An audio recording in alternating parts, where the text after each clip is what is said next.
All right, man. We are back with another episode of the Reentry Journey podcast. I am your host, Carter Sims, and we're not going to waste no time. We're going to get right into our guest that we have on the show today. Our guest, his story embodies the transformative power of resilience and second chances. Growing up in Washington, D.C., Mr. Donnie Landon navigated a childhood marked by the justice system's impact on his family, including his father's incarceration. Despite these early challenges, his mother's dedication and unwavering faith laid the foundation for his remarkable journey. Today, Donnie stands as a testament to the possibility of transformation. His path led him from experiencing the justice system firsthand to serving in prestigious government positions, including chief of staff and contributing to the presidential's daily brief. As the founder of Vision of Life, a nonprofit organization, he now dedicates his life to supporting incarcerated fathers and disadvantaged children. With advanced degrees and direct experience overcoming systemic barriers, Donnie brings a unique perspective to the reentry conversation. His work bridges the gap between lived experience and policy implementations, making him an influential voice in the criminal justice reform and reentry service. I'd like to welcome to the reentry journey, Mr. Donnie Landon. Welcome to the reentry journey. Appreciate it. Thanks for having me. How's everything going? I'm going pretty good. How about yourself? How's everything going? Oh man, life is good. I cannot complain at all. All right, so we're gonna get started on your journey, and can you walk us through your early experiences growing up in DC with an incarcerated father? I was born in DC at a young age. So I kind of moved in and out of the area. When I was young, my father was involved in a high visibility murder case. So because of that, there were the caliber of people he was dealing with. There was like a block mafia type situation. So, and fear of us being, they had like a hit on the family, a hit on him. So we actually had to move to Houston for a while. So we moved to Houston for a while. And then my father, he still in his sinful ways, and the streets, once it get a hold of you, it's hard to let go. So he went to Houston, started doing the same thing. We end up beating people down there for drugs and packages and just swindling, doing what he do. So we end up moving back to the DC area to Virginia. So we got to Virginia. During that time, I was just starting middle school. When we moved back to Virginia, then most of all of my family from DC kind of moved to Virginia and kind of just totally disrupted that whole area. So they kind of brought all the drugs down there. So at that point, I'm growing up, going through all this with my father. At a young age, I'm hearing kids say, people trying to kill y'all, people, looking for y'all for something your father did. So, that kind of give you an insecurity right there, just being out, period. And then when we get to Virginia, so now all my family, my cousins, everybody, the whole DC we've pretty much taken over the whole city, saturated it with drugs and violence. So I'm going through these issues. And at the time, my mother has always been God-fearing from day one. When we left DC, my mother had a beauty salon when I was young. So we had to close down our beauty salon. We had to move away. So my mother has always been near and dear to my heart. Just looking back at what she's been through and kind of so later on in the story, it'll kind of come together on how she played a major part in my transformation. So at a young age, all my cousins and my father, he was very charismatic. Well, he is very charismatic. He's not passed away yet, but he's older now. He wore suits, gaiters, only drove Mercedes Benzes. He was a pretty fly guy. So, and he didn't stand for nothing. So that's kind of was my role model growing up. And because of his demeanor and his charisma, it was kind of all of my cousins and my all my family members, uncles. He was like everybody's role model just because of the life he lived. So as I grew older, it just became he got locked up when I was in middle school. So me and my mother had to move to another place not far from, probably about an hour from where we were at my grandmother's house. So during that time, my grandmother was very sick. So we're transitioning down there, and we're at the hospital with my grandmother. And while I'm at the hospital, my grandmother was in her bed. We're looking at Fox 5 News, and my grandmother see my first cousin on my father's side being arrested for murder in Washington, D.C. My grandmother died on the table during he actually died during the news presentation. So dealing with that, my father wasn't able to come because he was still incarcerated. At this time, I'm still a young boy, preteen. So I'm kind of like trying to put all this together. My sister, who's my oldest sister, my only sister with my mother, she was a crack addict at the time. So we had our own situation, not understanding her, and her climbing. I don't know how she did it. She climbed up the house through the windows, and she kind of threw me off because she was doing a lot too, and there was just a lot going on. So I lived with came to a point where I was living with my two cousins. One of them, his mother was involved in the cases with my father and them, because again, it was a big family thing. My whole family is like some type of organization, crime organization. So so one of my cousins had been in and out of juvie. He was adopted by my grandmother as a baby. My other cousin, his mother was incarcerated, and my mother was still working an hour away doing double shifts and still attending church. So that provided a lot of free time for me to kind of start exploring everything I've seen since I've grown up. So she barely came home. She may have came home once a week, maybe twice if I'm lucky. So that just left me and two other cousins in the house. So probably around age 14, 15, I started selling drugs in Virginia, started smoking weed, smoking PCP, drinking liquor. So, it just spiraled into one thing, spiraled into another. And I was a sports player. So, being in the crowd and looking in the crowd and seeing everybody else's mother and father there, and, not having my father there for me. And it kind of played a pivotal part in my attitude, because I was mad at the world because, my father locked up someone that I idolized. And, when your father's doing wrong, you don't really see it like that. All you do is see it as your father. He said, you see what you see as a child until you get older and actually realize.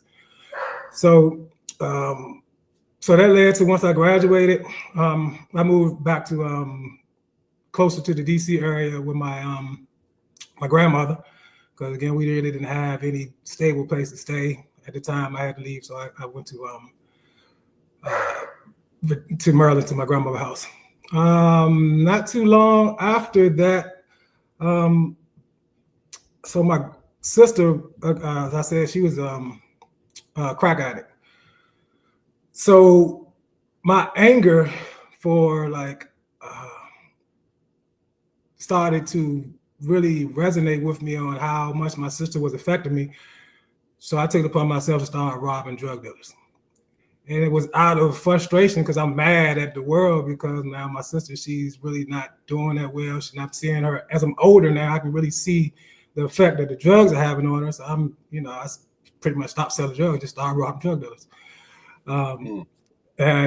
So one thing my father always taught me, even though he was an incarcerated father, he did drop little jewels. There was a little street knowledge. Like, if I would say, always do stuff by yourself. When I was young and hang with kids, he'd be like, would you like dudes or something? You always hanging out with him. So, he don't understand. Right. He'd be like, we ain't doing that. So, everything I actually, 90% of the stuff I done, I did alone. So a lot of stuff it wasn't because I was hanging with the crowd. It was just because I was going through something within myself.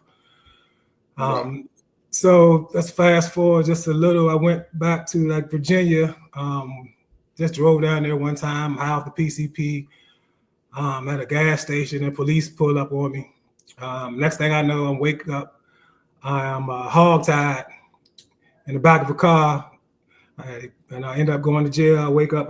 When I get locked up, they still hog-tied me for like the rest of the night and told me they wouldn't really take them off until I actually came down a little bit. So that took a while. Then when things kind of like changed for me, like there's a lot I can say in between there, but just to keep the story moving. I went to court. When I went to court, so they had me my hands tied, my hands shackled, my feet shackled, and and then I saw, like, I tell some people, like, sometimes it's hard to find your why, because once you are in a situation where you already have been in a situation where you like prison, it don't really faze me. My whole family been through it, and I'm feeling like this is just my time. You know what I mean? It kind of hits you a little different. So what I kind of tell people is, sometimes your who can be stronger than your why. So for me, my who was stronger than my why, because when I came in the courtroom, I'm thinking to myself, I didn't go in there with the thought process that transition, and I saw the hurt on my mother's face. It gave a shift in me. It just something kind of happened, because I then remember to the same hurt that me being a kid and seeing my mother in court, seeing my father go to jail. So it was like all the hurt that he's put her through, and I'm doing the same thing, and I'm supposed to be her protector. So that kind of like hit me, it's kind of hit me. It hit me pretty hard. So it was just like I was feeling really guilty. Like, how could I be the one? Everything was just flashing before my eyes. Someone who sacrificed everything for me. I got 10 other brothers and sisters. My father. Man. Yeah, so we all grew up together, but I'm my mother's only child. And I'm the only out of the bunch. My mother is like the only person that's been consistent in my life. She's never drank, never smoked. She's always been with the Lord, which I try to figure out how did she ever get with my father. But he was charismatic, and he was a fly guy. So I can kind of get it. The good girl like the bad guy. But so my life started to transition a little at that moment, because you never really quite stopped all the way, So, and one other thing that happened was when the actual sheriff came in, and he came in and he didn't say what I thought he was going to say. So when they asked him to speak, he actually said was, I've watched Donnie play football in high school, and he was a really good player and probably could have went somewhere. And I think he deserved another chance. Now, this is a man who walked in with 2 teeth out and a back brace on, off of something I caused. And the fact that he spoke up to me just had me looking at life, a little differently, because first a mother impact, and I'm thinking it's me against the world, but sometimes God put you in situations so you can see things differently. When you grow up a certain kind of way, there's no positivity, and you think no one really cares. And then you see a total stranger who you've, assault and battery with intent to maim, and he shows you love instead of saying, throw the book at him. So that was probably one of the most pivotal moments in my transformation. So after that, they just gave me a few months. It was 5 years. They suspended everything, but like a couple months based off his testimony, which I was forever grateful. So when I got out of when I got out, I went back to Maryland, but I knew I had to do something to like get away. I couldn't like stay in the area because it wasn't going to work. I mean, you get around the same people, at a young age, you're going to fall into the same traps. So I made a decision. I wanted to go in the military because I actually had mentioned it to the judge, and I really used it as a cop out, but I really didn't. I wasn't really going to do it at first, but the more I thought about it, the more I thought it was a good idea. So I went around, went to different recruiters. I went to the Marines. He was like, man, we can probably have you gone about a year. I was like, I can't last that long. So then He said, "I got it quicker than that." I was like, I can't last that long, man. Look, you asked a lot of me, you know what I'm saying? So I went to the Air Force, and they was like, well, you got that, you just had that charge, you know, we only, you know, Air Force only accepted, you know, you can't have nothing going on. They top the crop.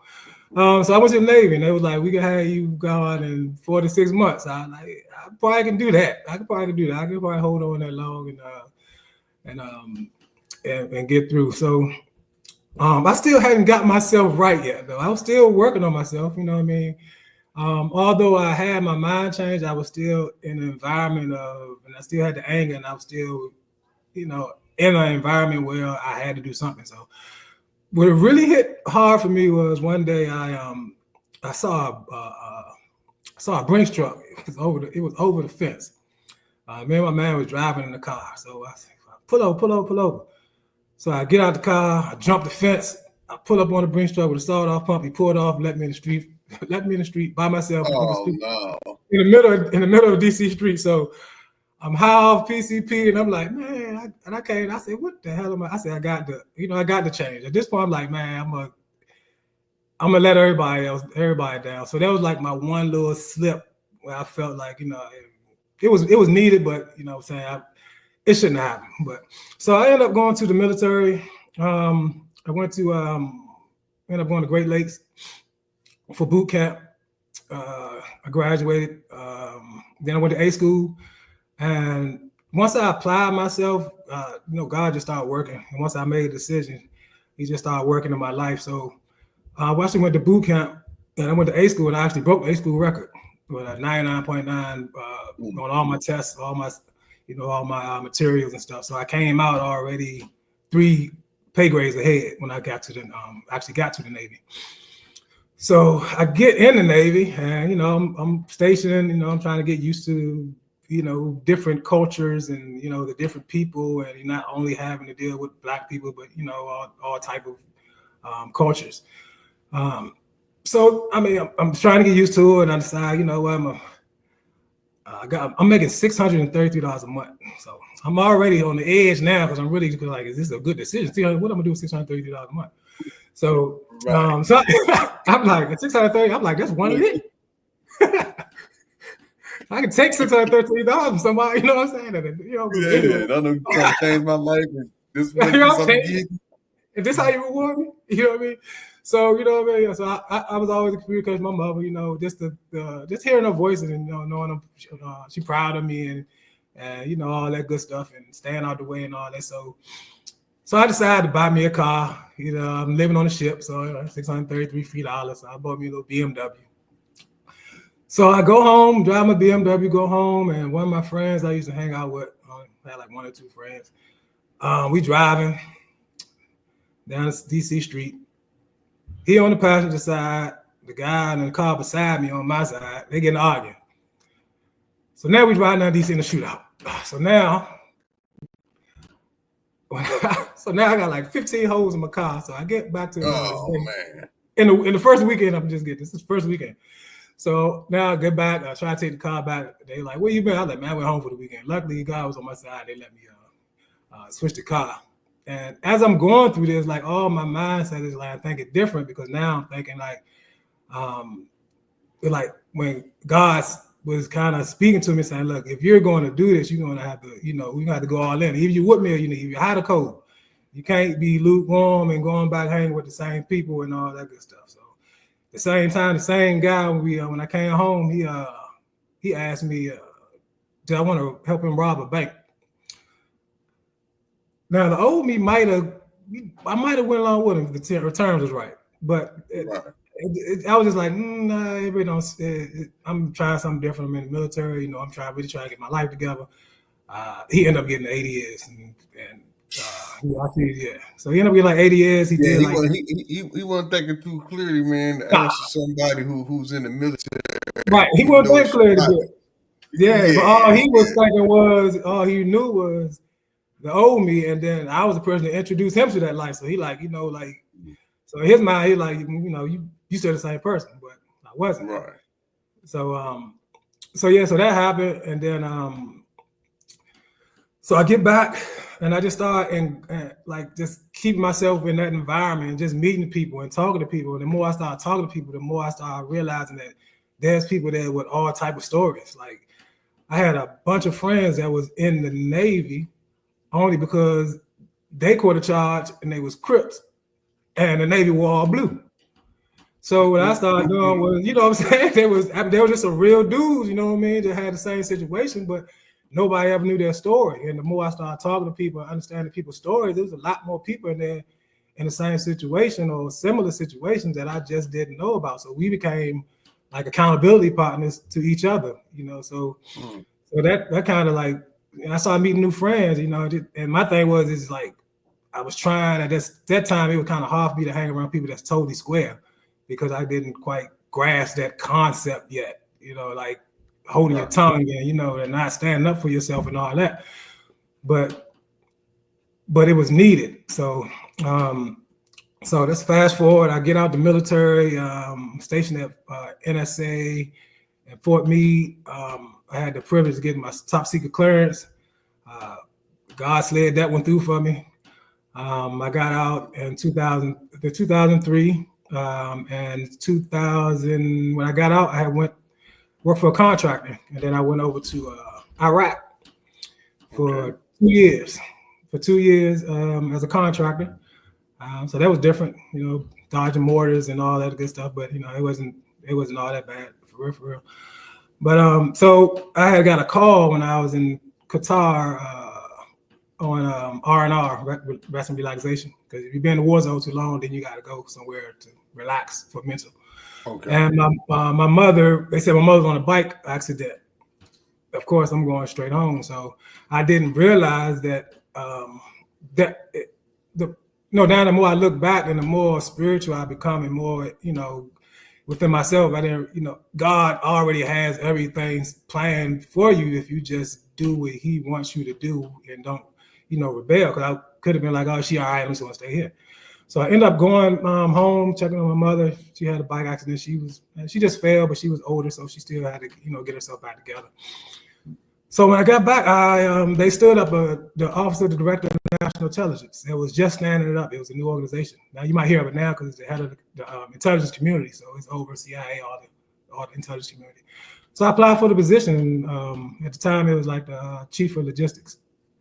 So I applied for it. I got the position. The guy that hired me, Ben Stipes, he was a Caucasian guy. Kind of like the first real experience I kind of had with, you know, someone of a different culture, but it was a great experience. I actually still have a picture of the guy now in my house, for real, because the guy really he believed in me, and it was like he believed in me. He wasn't even, you know, like you know, he wasn't a brother or, you know, but he really believed in me. I mean, it's like. Right. So I'm like, oh man. So I just started looking at it like that. And that's another. I started looking at it like differently. He mentored me, you know, he got me sharp. He, you know, told me what trainings to take and all that. So he eventually died. You know, so he was like one of my first real mentors. And then that was 2006. I worked my way up to GS 15 in like maybe 6-7 years, which is the highest position, the GS grades you can get in the government. And then I saw opening for the chief of staff for the presidential daily brief. So I was like, you know, if I get this one, this would be my highlight of my career. Obama was in office, so I'm thinking I get Obama. You know, so most definitely. Yeah, so I was like, man, this is it. What someone who came from to be in this position, that's like, you know, if I can get that. Yeah, that's the top of the top. Like, the top of the top. I can sit there. So, you know, I can sit there for a minute. So I got that position. You know, I was invited to the White House, play basketball. You know, I had to get together his briefers and all that good stuff to brief him on, you know, high level, high security topics. So that was one of the most awarding positions that I've ever had. So after that, it's just been uphill from there, not downhill, but it's been uphill from there. You know, I'm married. I have 5 kids. I have 2 grandkids, 2 dogs. I run a trucking company. I have a nonprofit for ex-offenders. I started off with ex-offenders because I was always dealing with ex-offenders. Like since I've always been the kind of like the one, it's weird, this may sound, my mentality was better than my cousins and brothers and all them, because so when I went in the Navy, the cousin I was living with, I told him, let's go in the buddy program. The buddy program was you can go together, and y'all can go around together. So yeah, that's crazy you said that, because I had two friends, right? When we was graduating high school, I had two friends. One of them was getting in trouble. Well, they both was kind of getting in trouble, and their thing was they was gonna go to the military, and they went to the military on the buddy thing. Yeah. What happened was one of them made it, the other one didn't, because he couldn't pass the vision test. Dang. Yeah. Dang. Yeah, I made it, and my cousin didn't. He ended up he got sentenced 30 years. He came home 3 years ago. He did 19 years and got locked up last year again. So right now he got about 15, and they still taking him to court for other charges. My brother, on the other hand, he did 16. He came home about 2-3 years ago, and he's, he got a CDL, and he got a house, and he's doing very well. So that's the reason why I got the trucking company, because I was visiting my brother in Petersburg, and they got a CDL program. Okay. So, and I saw how it affected his life, and it changed his trajectory. And I was like, that's something I can kind of help out people do, because as you were speaking before, like your man got the trucking company, so it's kind of the same idea, except I wasn't ex-offender; it was for that type of situation. Okay, and is that something that kind of inspired you to start to find vision or vision of life? Vision of life, yeah. Yeah. So all of that was kind of like the fine vision of life, because my like saying, I can go here forever and saying who's locked up, as far as my cousins, my brothers, my uncles, pretty much everybody I grew up with was incarcerated at some point, and I was pretty much on the streets alone. So I kind of had to figure it out, because everybody pretty much has came home within the last 10 years or so. And you talking about from like the 80s, 90s. Oh, yeah. So one of my cousins, he's still trying to get out on Second Chance Act, so I'm kind of helping him out, talking to the lawyers, trying to do what I can do on that half, because he's been gone since 1990. The one that my grandmother was in the hospital and she died. He's still locked up. It was like 1990. So all of that, just, I wanted to help out. So I was like, I should make this a bigger thing. You know what I mean? So I started the ex-offenders. But then once I started tweaking it, I started focusing on, I think I want to do the fathers and the children, because that had a direct impact on me. And I know what it feels like to be a child of incarcerated father. And I know how that can affect your behavior patterns. But I also know that there's some kids out there who didn't have any contact with my father. With their father. But my father, he did call, and it seems like he knew everything I was doing. So he was like he'll call and be like, man, look, man, you need to stop X, Y, and Z, and you're gonna be sitting, so I know that it works. You know what I mean? And if he wouldn't call and I just had to rely on, like other people saying stuff, I wouldn't have hopped as soon. But because he was calling, I was visiting him, and I still had contact with him. Like to this day, my father called me in the nursing home like my father. Always has been my best friend. You know what I mean? So it's not like he wasn't in my life. It's just he was the worst example on earth. It was, so right. So, but he's always loved. He just never knew how to love from a certain perspective, because he didn't grow up like that. He grew up one way. He dealt with situations with force, and that's how he kind of trained his kids. So yeah, as I got older and started talking to him, and the older I got, the more I started understanding him, and the more he kind of started shifting his mentality. Even though it took him forever to even try to get himself together, probably the last 3, 4, 5 years, and he's about 70-some years old. But the fact that he, in spite of himself, he tried to speak life into me, because he saw something in me that I probably didn't see in myself. But I always say, like, I look back on the life, and I really don't question God's work, because I truly believe if I would have stayed in the environment that I was in, I wouldn't have experienced the challenges that I did in that mannerism, and may have been victim myself if I would have stayed my whole entire life in one general area. So I just feel that sometimes God got to pull you out of a situation, because in every generation there's one that's chosen. So there's, Right. if you're a chosen one, God got certain plans for you. You know what I'm saying? Because he already know from the beginning. Who's who and who's going to follow his directions, because he created you. So I'm forever grateful for that. So that's pretty much the gist of it. Right now, I'm just trying to give back, and as you spoke earlier, like for me, it's not really about the money. It's about the impact. What I mean? The money will come with it, and this is kind of something I want to do for like my life. What I mean? I want to dedicate my life to this outside of my regular job. I want, once my time is up, if I could even retire early, it's good pay, but it's not, pay is not everything. You know what I'm saying? And then I feel like if once I start making those sacrifices, Right. God's going to supplement all that anyway. So. Oh yeah, most definitely. And explain to the people how your organization supports incarcerated fathers. I'm part of I'm part of the Tyro program. It's from the Ridge Project in Ohio. So the Tyro program is more so it's a fatherhood leadership program. So it's a lot of self-reflecting. It's a lot of accountability. You got vision boards, you got homework. So it's more interpersonal, because if you we have a Tyro Creed. So if you ever get a chance to you can look up the Tyro Creed or the Tyro Pledge. It's all about being a man of honor, a man of courage, a man of faith. And it's a whole little pledge that the people would say, and it'll eventually get in their spirit. Be a good character. So it kind of teaches fathers to if you work on yourself, everything else will fall in line. Once you get yourself right internally, and you realize that God has the ultimate power, and and you start working on yourself, you start becoming a good person. And you treat people nice. You life will start getting easier. You're fighting battles against yourself.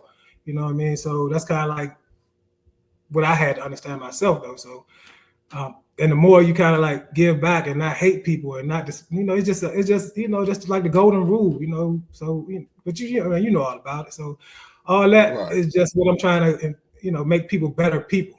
And once people get to be a better people, better character, better judgment, and then they will see life differently. Okay. And based on your experience, on work on both sides of the system, what do you see as one of the biggest challenges in reentry? One of the biggest challenges in reentry, I feel, is once they're released. So once they're released, and one thing I took away from you that was very, very helpful was like the mentoring after release. So I never thought about that part, because I was always thinking about getting prepared. But the struggle is once they're released, because like my brother and all them, that's like kind of like what they're kind of saying, like, it's good. You got to, when you're in jail, at some point you're gonna break. You know what I mean? You're gonna get to the point where you reading books and you trying to come home, so you're gonna change. You know what I mean? You ain't got no choice. You've been there 12, 13, 14 years. I have phone calls. I think I'm talking to a professor. You know what I mean? Yeah, it's gonna break you. Yeah, it's gonna break you. You know what I mean? So that part is the institution gonna break you. The job of the reentry specialist, in my opinion, from just seeing people come home, is to keep you straight and to, help you on the outside. Because you've been locked up 20 years, you know how to operate inside, but outside is a whole different world. And I bring that experience. So I've pretty much, I ain't say mastered, but I have a good grasp on how to operate on the outside. You know what I mean? And if you can finesse in the criminal world, and if you turn that legit, you're unstoppable. You know what I mean? Because you already have the tenacity, you're fearless. You've been through so much that, how much can a good life hurt you? You know what I mean? How hard would it be to be good? You know what I mean? So, and I try to explain, like, life, society actually don't frown upon people who've had a past and trying to do good, and they're showing that they're doing good.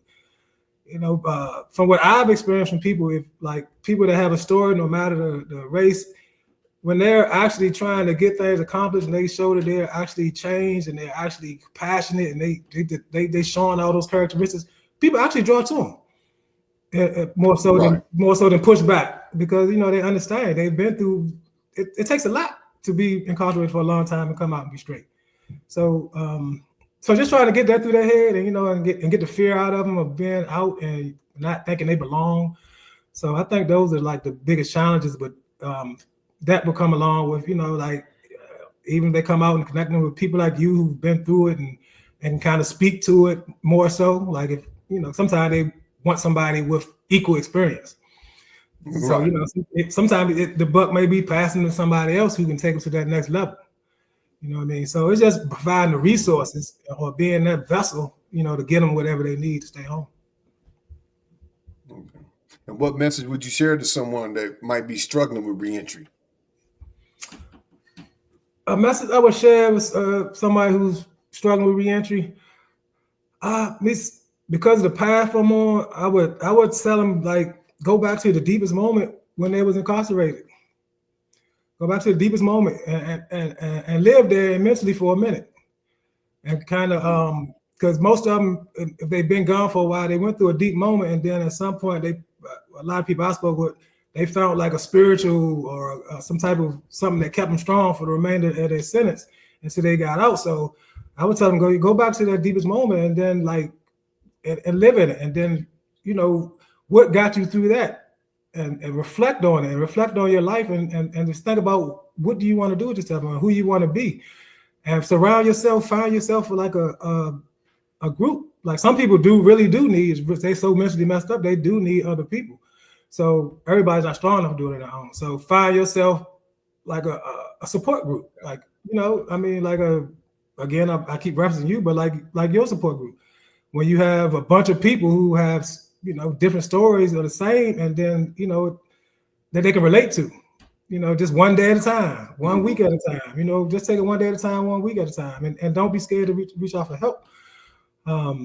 So that's kind of like what I would kind of preach. You just got to stay connected to positivity, you know what I mean? And if you need to, because a lot of people find faith and when they're incarcerated, a lot of them convert to Islam, and a lot of them are Christians, but a majority of them have some type of faith, So, and I think a lot of them that has came home and they wasn't just faking it to be in jail, and actually came home and lived their faith, like my brother, for instance, who still does his prayers and all that stuff as far as the Islam, and wasn't just doing it for protection, and really started loving it. You know what I'm saying? Took it as part of them.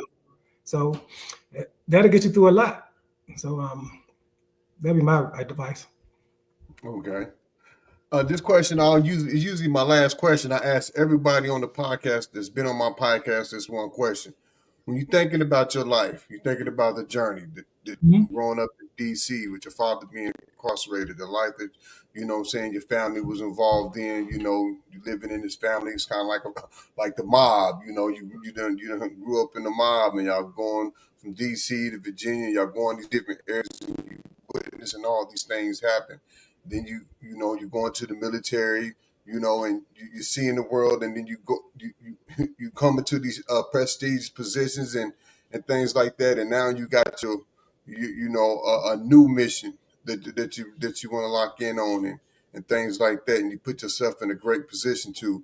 If you had one word to describe that journey and this journey that you on, what would that one word be, and why?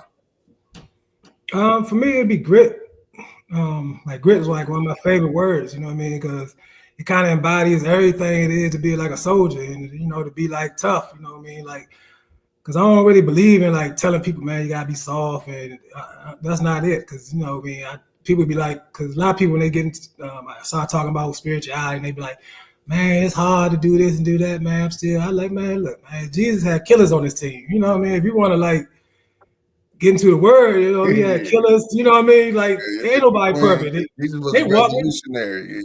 right, you know what I mean? They walk with Jesus. You talking about, they touch Jesus, they putting out sports. So it wasn't no suckers on his team. So, but sometimes you gotta talk to them like that, because that's all they understand is, real talk. That soft talk they don't resonate with them mentally.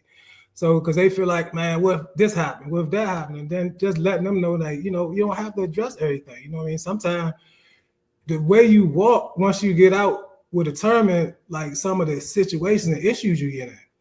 If you stand on like they say now, if you stand on what you stand on, then people going to eventually start falling off. You just got to be consistent. You know what I mean? Like if you stand on, I ain't doing this with y'all, and you ain't hang with y'all. Like I mean, if you stay home, you credible unless you ain't got no type of credibility. You can sternly tell somebody, look, man, I already told you what I told you. And, they'll stand down. You know what I mean? They're gonna stand down. They might talk about you behind your back, but they ain't gonna come around you no more. You know what I mean? So at some point, yeah. So that's what I would kind of tell them. Grit. Yeah, man. You definitely hit it on the head with the word grit because even as you move forward and getting involved in this work, you got to still keep that same grit. And like you said, this for anybody and just in anything that you're doing on the journey that you make. Like you got to be willing to get up and stand firm. Just what you said every day, being consistent, day in, day out. Whether it's in your sobriety, whether it's in your mentality changing, you ain't surrounding yourself with the same people. Whether if you're trying to start a business or just whatever you're doing in life, in order for you to advance and overcome, you got to stay consistent with it every day in and day out. And that's the grit part. So if the people want to get in touch with you, how can they get in touch with you? Website, email address, things of that nature. Yes, the easiest way to get in touch with me would be at info@Landon, LANDON, legacy, LEGAC, legacy, .org. Or you can check out landonlegacy.org, which is my website. I'm kind of shifting up the wording on there, but it's still available. And I'm also I'm a motivational speaker as well. So if anybody have any events where come speak to students, which I love to do, speak to inmates, just period. And because I'm so diverse, I mean, I can do a leadership speaking, because I can go corporate, I can go from the bottom to the top. So that kind of makes me kind of like, have a little more diversity than the average, just straight reentry. So I can kind of pretty much do everything. I do workshops, one-on-ones, kind of a little gamut at all. Also, look, I'm wide open with my numbers, 202-664-4486. Anybody want to holler at me, just give me a call, real personable. So, we can chop it up and, we can figure it out. I'm here to help, not here to hurt.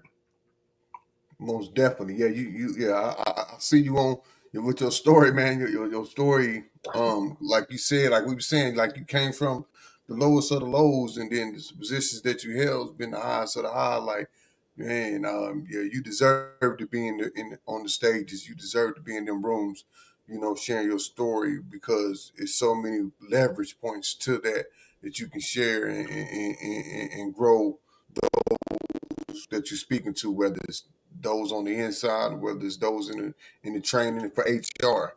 Like, you really belong in them rooms. So I appreciate you coming and being a guest on the reentry journey.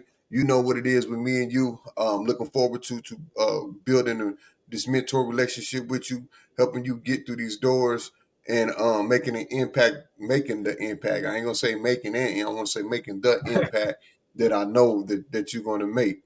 And so, anything I could do for you, continue to reach out to me, and I'm willing to help out, open any doors that I can. But I do want to thank you for being a guest and sharing your story on the reentry journey. And for those of you that's going to be tuning in on the inside, you know what I always say. Don't let the limitations of your background reduce the height of your potential. Outgrow what you were born into. This is another episode of the reentry journey. And until next time, make sure when you wake up every day, you get out there and grit. Until next time, I'll check you later. I'm Cardell Sims, and we out.